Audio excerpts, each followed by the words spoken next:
नमस्कार, आप देख रहे हैं आर्या न्यूज। मैं हूं आपके साथ पल्लवी सिंह। देश में जानलेवा कोरोना वायरस की दूसरी लहर का प्रकोप लगातार जारी है। हालांकि अब दिन पर दिन नए मामलों की संख्या में गिरावट देखी जा रही है। केंद्रीय स्वास्थ्य मंत्रालय ने जानकारी दी है कि देश में पिछले 24 घंटे में कोरोना के 1,73,000 नए मामले सामने आए हैं, जो कि पिछले 45 दिनों में सबसे कम आंकड़ा है। देश में पिछले 24 घंटे में 2,84,601 मरीज ठीक भी हुए हैं। तो वहीं स्वास्थ्य मंत्रालय ने बताया कि देश में अब तक कोरोना से 2,51,78,011 लोग ठीक हो चुके हैं। देश में अब रिकवरी रेट बढ़कर 90.80% पहुंच गया है। तो वहीं साप्ताहिक पॉजिटिविटी रेट अब 9.84% हो गया है, जो कि लगातार पिछले 5 दिनों में 10% से भी कम है। देश में कल कोरोना से 3,617 लोगों की मौत हो गई थी। वहीं भारतीय चिकित्सा अनुसंधान परिषद ने बताया कि भारत में कल कोरोना वायरस के लिए 20,80,048 सैंपल टेस्ट किए गए थे, जिसके बाद देश में अब तक कुल 34,11,19,909 सैंपल टेस्ट किए जा चुके हैं। दिल्ली में दूसरी लहर के दौरान जब लॉकडाउन लगाया गया था, तब से लेकर शुक्रवार तक शहर में कोरोना की वजह से करीब 11,590 लोगों की जान चली गई। आंकड़ों के मुताबिक 19 मई तक दिल्ली में कोरोना से संबंधित कुल मौतों की संख्या 12,361 थी। शुक्रवार को दर्ज की गई रिपोर्ट में आपको बता दें कि 139 मौतों के साथ शहर में वर्तमान में मरने वालों की संख्या बढ़कर कुल 23,591 हो गई है।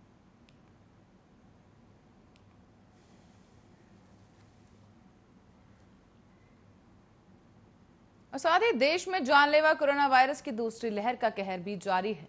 हालांकि अब दिल्ली और उत्तर प्रदेश समेत कई राज्यों में नए मामलों की संख्या घट रही है। इस बीच दिल्ली के मुख्यमंत्री अरविंद केजरीवाल ने बताया कि दिल्ली में पिछले 24 घंटे में कोरोना वायरस के लगभग 900 नए मामले सामने आए हैं।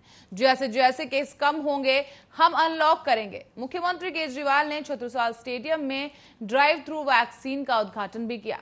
इस दौरान उनके साथ उप मुख्यमंत्री मनीष सिसोदिया भी मौजूद रहे। साथ ही आपको बता दें, पत्रकारों से बातचीत में उन्होंने कहा कि दिल्ली में जैसे जैसे मामलों की संख्या में कमी आएगी, हम ज्यादा गतिविधियों को शुरू करने की इजाजत दे देंगे। बता दें कि सीएम केजरीवाल ने कल दिल्ली को धीरे धीरे अनलॉक करने का ऐलान कर दिया था। सीएम केजरीवाल ने कहा था कि हम हफ्ते दर हफ्ते जनता के सुझावों और विशेषज्ञों की राय के आधार पर दिल्ली में धीरे धीरे लॉकडाउन खोलने की प्रक्रिया जारी रखेंगे।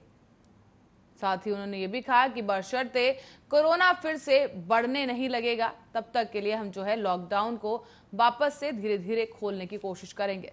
तो वहीं केंद्रीय स्वास्थ्य मंत्रालय ने जानकारी दी है कि केंद्र सरकार ने राज्यों और केंद्र शासित प्रदेशों को वैक्सीन की 22.77 करोड़ डोज उपलब्ध कराई है।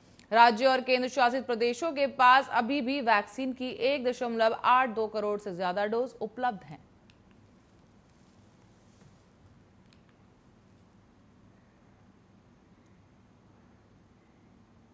और वहीं अगली खबर महाराष्ट्र से है। बता दें, महाराष्ट्र के पालघर में तूफान ताउते की वजह से एक जहाज समुद्र के किनारे फंस गया है।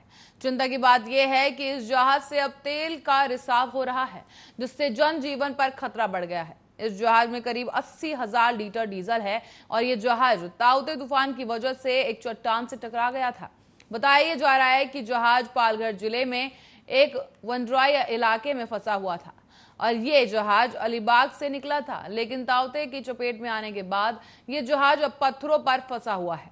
अलीबाग से पालघर के जिले की दूरी करीब 350 किलोमीटर है। तो वहीं आपको बता दें, वनड्राई का ये समुद्री इलाका काफी पथरीला है। इस जहाज के कई टुकड़े समुद्र में बहते हुए भी नजर आए हैं। जानकारी मिली है कि ये जहाज कई दिनों से फंसा हुआ है और अगर जहाज ऐसे ही तेल का रिसाव जहाज से होता रहा तो ये इलाके के जीव जंतुओं और समुद्री जीवों को नुकसान पहुंचा सकता है। तो वहीं गौरतलब ये है कि 600 से ज्यादा लोगों के साथ ओएनजीसी के कई जहाज चक्रवात ताउते के दौरान अब तटीय क्षेत्रों में फंस गए थे। जहाजों के फंसे होने और बाद की घटनाओं के कारण कई लोगों की जान भी चली गई थी।